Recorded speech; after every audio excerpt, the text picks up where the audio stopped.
We got David, King 810. How are you? I'm alright. Man, last time I saw you was just not too far from here at the Mayhem Festival kickoff. Last summer. What was that experience like for you? That was good, man. That was the first thing we came out doing. So we did that tour, and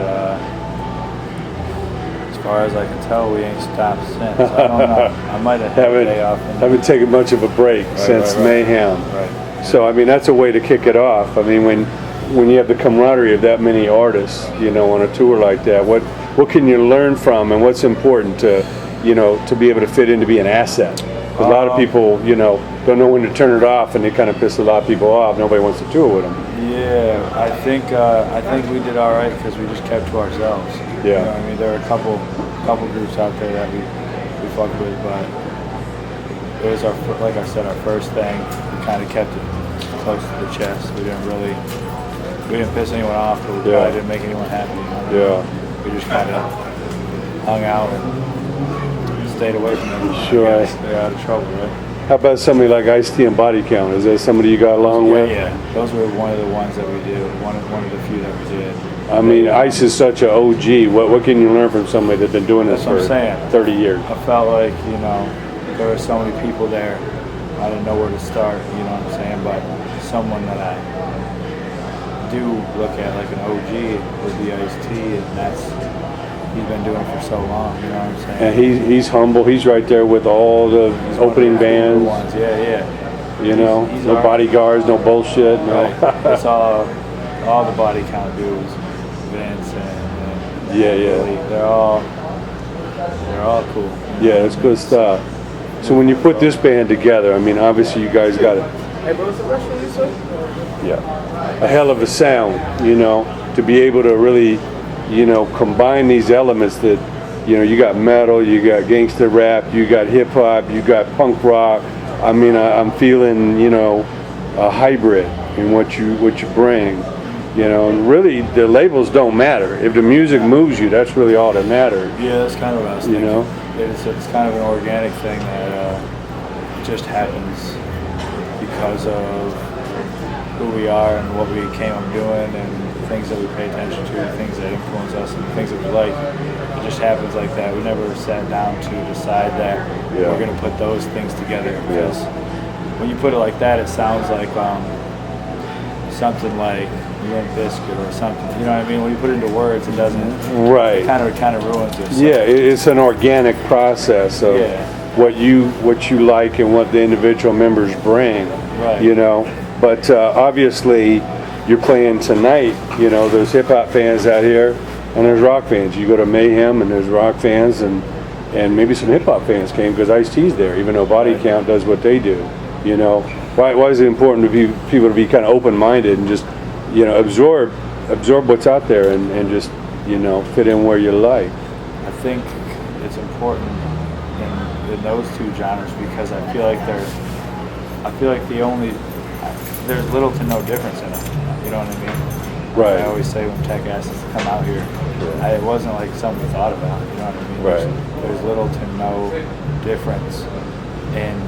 It's all alternative, really. And metal. You know, rap was built, you know what I'm saying, in the late 80s. It started by sampling, you know what I mean? What then was rock or metal, like, you know, Led Zeppelin was one of the most sampled, you know, Def Jam, Rick Rubin, and sure. And Beastie Boys, Run DMC, they started all the stuff. Same guy signed Slayer. Right, Russell Simmons and shit. They started all that, and they started by using rock samples and rock grooves and rock loops and stuff. Yeah, brought Aerosmith back. Right, exactly. And Aerosmith and Run DMC or all that shit. That stuff started 3 decades ago. Public Enemy and Anthrax, you know. Yeah. So you guys are from Detroit? Flint. Okay. An hour north of Detroit. Okay. Well, obviously Michigan's got a big history of, you know, great, you know, rebellious, you know, music. Right. MC5 and the Stooges and Ted Nugent, Alice Cooper Band, in addition to the M&Ms and all the stuff that's come out of Michigan, you know. What is it about that working class background that keeps you grounded and, you know, keeps your balance? I think it's I think you get a lot of that in the Midwest. I think it used to be coastal kind of thing, like back to when hip hop was invented, you know, in New York City and LA is, you know, the Sunset Strip and shit like that. But the middle has always had something going on. The Midwest was always an alternative kind of thing. They had to earn it. They had to go out. They weren't in Hollywood or New York or even Chicago. You look at some of the people that came out of there. Even Madonna is from Michigan, and Bob Seger is from, you know what I mean? They're just it's not the archetype that you think of. It's the alternate kind of view of, you know, whatever. Yeah.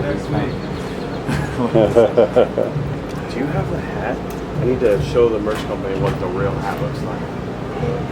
Because they just don't get it. They fucked up. Edit that from the tape. We will. They fucked up. No, well, he's like, they're showing up right now, and they're like, do you have an old hat with the black brim? I'm like, it's just your hat with the black brim. Everything's right. So, but they want to see it, and the bandana. I think I gotta go. You guys We gotta go. We'll He'll wrap be here- up. He'll be here in 5 minutes. You can meet me on the bus. Well, it's a real pleasure. I know you're going to slam tonight as always with Tech 9. Any advice you give to the artists, the bands coming up today, what do they need to concentrate on? Nothing else around you, basically.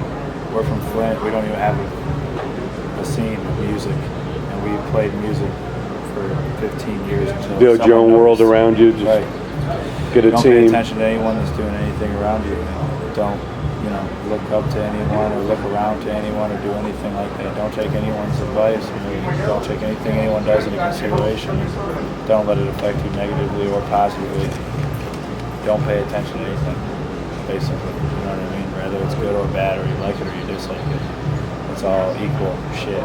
So I would just stick to yourself and make your